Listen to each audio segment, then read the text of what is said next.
All right, you guys, spring's finally here. And although I'm not driving the Blackwing today, I've actually never driven the Blackwing. Maybe one day we'll get there. But for now, we've got the 2025 updated CT5. This one's the Sport. So there are a bunch of changes with this one. We're just gonna go for a quick POV drive. This one's basically fully spec'd out. The CT5 starts here in Canada at $53,000. For you guys in the States, $49,000. As tested here, brace yourselves, you guys, $73,000 Canadian or 63 USD, which for the options and for the standard tech you get is really good, but I would have a tendency to ditch a few of these options right out of the gate. Some of those would be, although I love these black wheels, I think these are the best wheels that you could spec in the car with the CT5. You've got kind of the red trim around there, really good Michelin all seasons, sticky tires, really good stuff.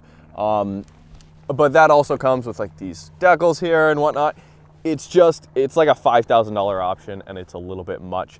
We've got, I believe this is crystal white, metallic. That's also an upgraded paint option. They've upgraded the front end here, so it's a wider grille. The grille comes further down. And then of course, for the Sport trim, the bottom of the bumper is a little bit more aggressive. These blades are a little wider here, a little bit different. And then this section is a little bit smaller here. You've got the stacked, wow, that's actually kind of a crazy effect on that lower one, the stacked LED headlights. It's like pixelated, that's really cool. And then of course the vertical running lights. That's like a signature, well now it's a signature thing on the CT5. Looks really sharp. Black trim here on the Sport as well, but what a great looking sedan. You don't see too many of them around, but they're not offensive. There's nothing really awkward about the way it looks, which is good. We'll go to the trunk, we'll go to the rear seats, and then we'll go for a drive. Nice. A little spoiler on there. The rear end hasn't changed a whole lot, but it is different. You'd be mistaken though if you think 350T means it's got a turbocharged 3.5 liter V6. That's not the case.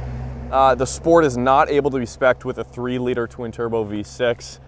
You're only able to spec that if you go with the premium luxury trim, but you are able to get this in either rear wheel drive or all wheel drive. That's huge here in Canada because a lot of the competition, Lexus IS, Acura TLX, and a bunch of others, you can't get 2-wheel drive. So I love that the option here is here, especially if you just throw winters on it, snow tires. Like here in BC, we do not get winters that, generally speaking, call for all-wheel drive. Dual exhaust looks good, and then you've got the color matched kind of bumper trim in there. Let me know what you guys think. It's got enough CT5-V in there, and it's just a good size, you know. Sedans are dying, but the CT5 makes a good case for it. Trunk space, it's pretty good. The opening's a little bit narrow. It comes down here kind of aggressively, so not the greatest entrance, but you do get more trunk space here than something like a Genesis G70. Tons of legroom back here, just a lot. I'm sitting behind myself, if that makes sense to you guys, and it's just really, really comfortable in here. And then you've got the dual sunroof there. It's kind of split interesting, and you can't actually individually cover one of them. It's cover everything or not cover it all. So that's worthy to know, but let's go drive. Door handles are awesome here. Just a touch and they open. You get the power folding mirrors. If you spec the tech pack, which gives you the HUD as well, the heads-up display,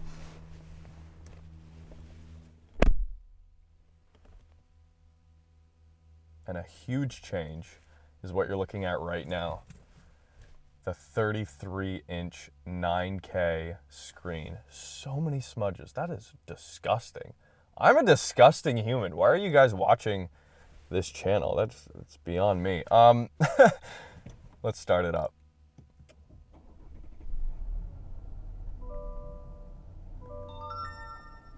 Let's pop the hood. You guys always want me to pop the hood. I almost forgot about that. 237 horsepower, 258 pound-feet. It's nothing crazy. Again, this is base spec, base 4-cylinder. Best part is though, it's longitudinally mounted. It's a proper rear wheel drive. Sorry, that's loud. It's a proper rear wheel drive based all wheel drive system. Of course, like all the other CT5's engine options, which amount to two. Of course, the V6 and then the V8 and the Blackwing. But my question is, can you extract enough of the DNA of the CT5, which inherently is a very good handling vehicle, out of the base trim if you don't go for the top spec? Those smudges are awful.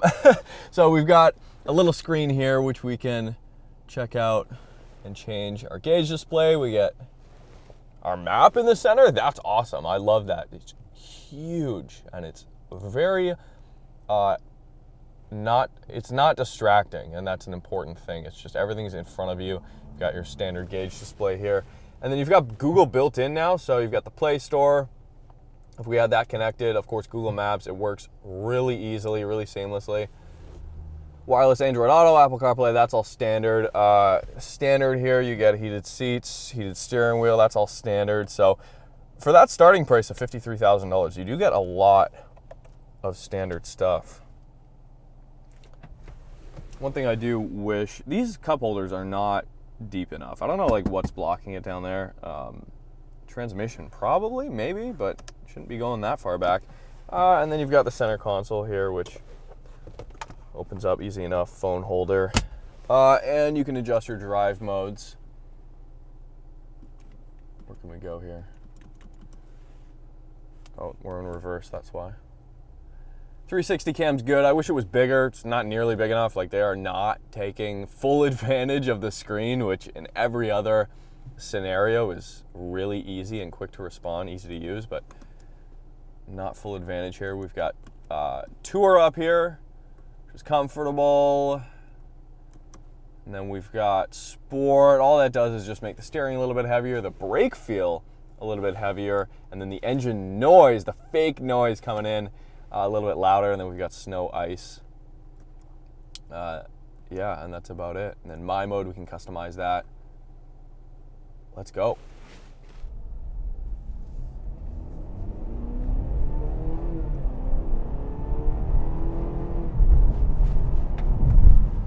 If you were wondering, that was full throttle. So the thing you need to realize about this engine is it's low down torque. It's got plenty of torque, it's quick enough, but it's just not,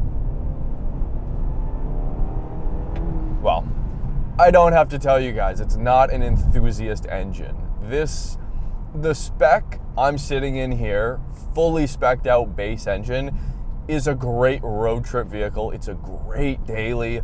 It's quiet on the inside. It gets great fuel economy. Well, it would. I'm averaging 12.6 liters per 100 kilometers, which is about 20 miles per gallon, but it'll do a lot more than that, about 24.5 average if you baby it, which obviously I have not been. Steering wheel's huge. You get standard Super Cruise here, which of course, ooh, nice C3 Corvette, can, hell yeah, brother. Which of course can drive the car effectively for you, and unlike other systems, it's not just lane keep assist for a little bit. You can keep your hands fully off the wheel. We're not on like a registered freeway or something, a road that Cadillac has registered in the system, so we can't do it right now, but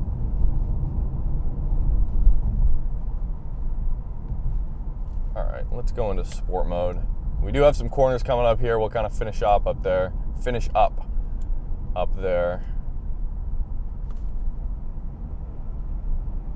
Yeah, so sport mode will hold the revs a little bit higher.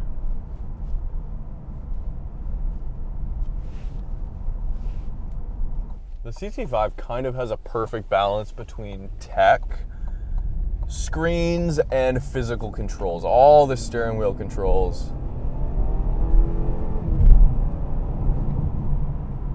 are physical. All the climate controls down there, super easy to use, great to look at. But then you have this screen, which is not just a screen for a screen's sake. It's got useful information that's there without having to really look down. All right, you can tell we're coming up to corners when we've got Mark V Supra. What else we got behind it? Boxster. There you go. We'll go where those guys were just at.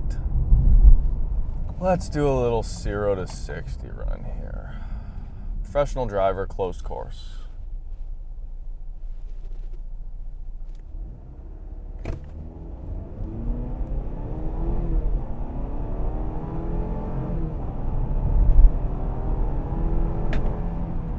All right, so nothing to write home about. It's not offensive. The 10-speed auto here does a good job.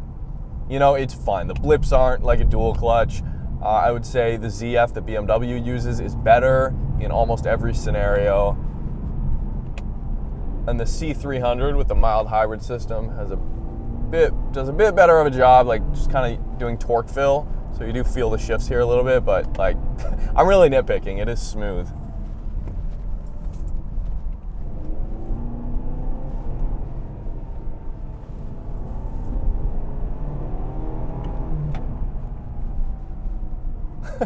You guys probably can't hear that, but I just picked up the first blow-off noise that I've heard this entire time driving this car.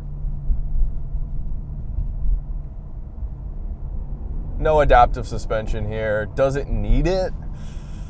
No, but for the money, if you go to a more kind of enthusiast-oriented package, like a base CT5-V, that has adaptive suspension for the same price as this fully spec'd out base engine. So it really just comes down to what you're gonna be using the car for. And that's kind of the beauty of the CT5. The range of customers is huge. You could buy a base CT5 and have no idea what a Blackwing is, right? And a Blackwing buyer to me is so different than a base CT5 buyer. And that probably works to Cadillac's advantage. You know, the TLX base car and then the Type S, they're very different, but not that different. You could have a Type S buyer that really is just buying that for the extra luxury features, whereas no one's accidentally buying a CT5-V Blackwing. You get what I'm saying? Go from second gear here, 2,000 RPM, down a hill.